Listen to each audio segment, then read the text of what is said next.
And I ain't stopping, no I ain't stopping, hold me regardless, and I ain't stopping, no I ain't stopping, I'm just getting started, let's go. My skin is pale, but I'm a black sheep, riding through the city, Satan in the backseat. Hey yo, that's me, I run it like a track meet, a rap fiend, I set the bar high like an athlete. Step in the booth and Zach gon' drop that 808, cause the vibe is dope and the beat is cracking, now it's getting laced. I'm sharp as a razor blade, I can blow your mind like JFK. I do what I want, you ain't gonna box me in like David Blaine. We get it poppin', homie, day and night. Got the party jumping, about to break the ice. Stay up on my grind, that's my way of life. I got tunnel vision, I'ma chase that ray of light.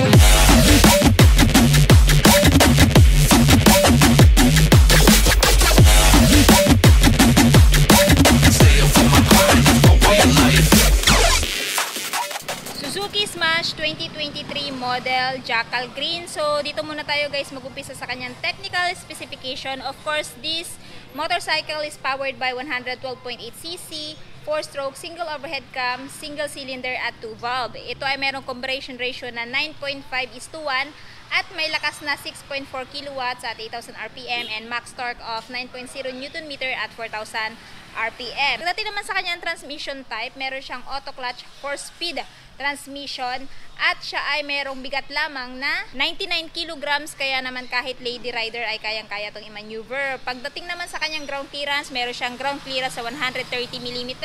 Dito naman tayo guys sa kanyang overall look. So itong si Suzuki Smash, nasa harapan natin guys is itong standard version, which is itong naka-spoke at naka-drum brake sa both front and rear wheel. So this one guys is 2023 model kasi kung mapapansin nyo guys, pagdating sa decals niya modern na.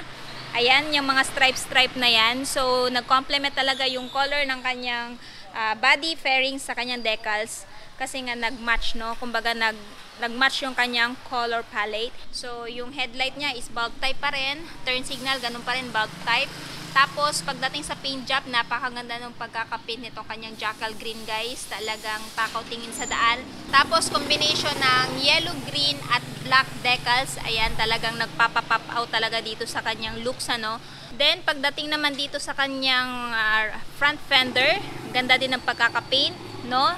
Pulido, talagang high quality paint yung ginamit dito. Tapos ginamitan siya ng telescopic fork suspension na kulay silver. And then dito, ayan, naka-spoke or nakayantas. Braking system is drum brake pa rin. And meron pa rin siyang tire size dito sa front na 70 by 90 by 17 tube type. So meaning meron pa siyang interior, ano.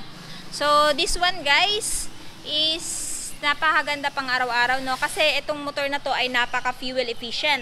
Pagdating naman guys sa kanyang fuel tank capacity, this one is merong 4.2 fuel tank capacity at ilalagay ko na lang sa screen yung kanyang average fuel consumption. Pagdating naman dito, nandito yung battery niya. So pag halimbawa idadaan nyo to sa baha-baha, hindi madaling maabot yung battery kasi mataas na yung level ng pinaglagyan niya ng battery.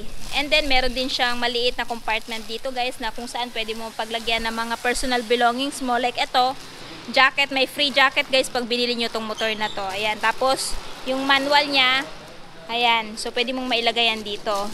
So balik na natin to, meron na din siyang, ayan, grab bar or may abang na siya para sa bracket na pwede mo paglagyan ng top box if ever gusto nyong mag-upgrade ng compartment, no? Sa seat, generous pa rin, napaka-foamy pa rin. So para sa akin, goods na goods to kung halimbawa maglo-long ride ako, hindi na masyado masakit sa puwet.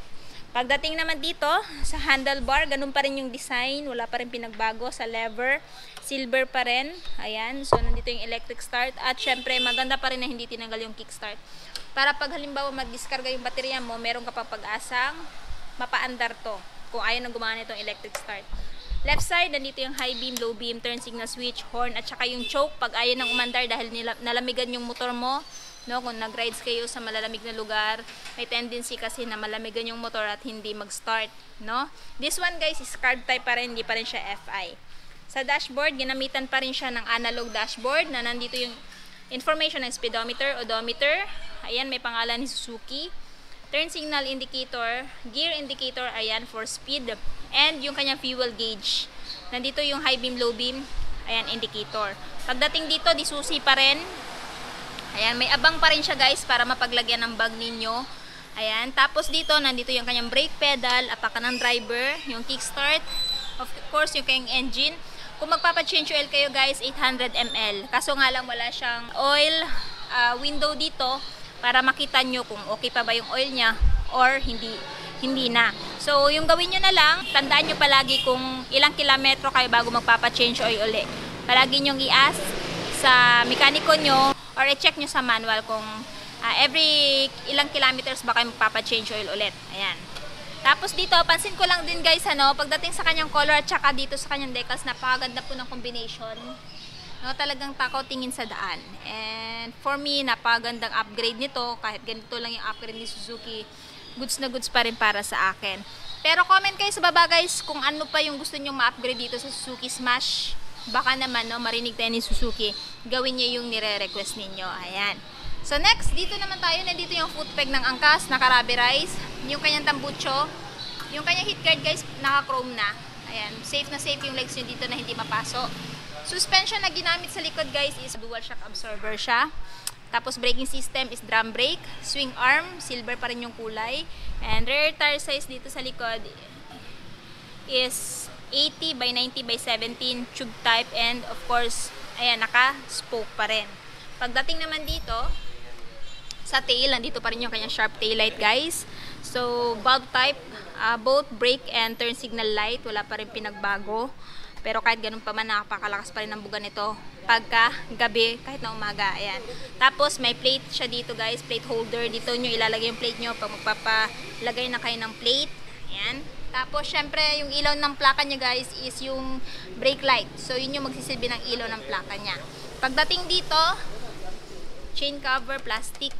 Ayan. Tapos, foot peg ng angkas, yung kanyang cambia na 4-speed auto clutch. Side stand, ganun pa rin. Regular side stand. Hindi po siya namamatay kung ibababa yung side stand niya. Center stand. Ayan. And, ito yung kanyang overall looks. Ayan guys. Ayan. Sa front view. Ayan.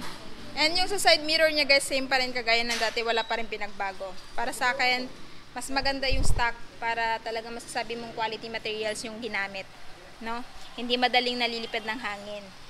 So, ayan guys. Actually, yung nabago lang dito guys sa 2023 model is yung kanyang decals. The rest is still the same.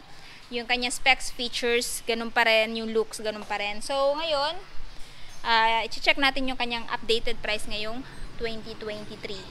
So, kung interested kayo dito kay Suzuki Smash Jackal Green 2023 model, meron siyang updated price na 67,000 pesos kung bibili niyo ng cash. Pero kung gusto niyo ng hulugan, ang down payment niya guys is 3,000 at monthly for 3 years na 3,277 at rebates na 500.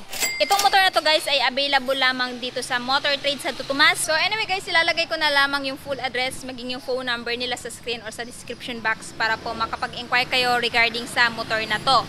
And anyway guys, comment down below ano yung next na motor yung gusto nyo mapapanood or mapanood sa vlog ko. Comment nyo na lang sa baba. At ano yung gusto nyo upgrade dito kay Suzuki Smash na dapat gawin ni Suzuki ngayong 2024. Ayan, comment nyo na lang sa baba guys. Malay nyo baka marinig tayo ni Suzuki at mapagbigyan tayo sa ating gustong upgrade dito sa motor na to. So this one guys is pwede pang araw-araw, pang negosyo at pang hanap buhay. Ayan.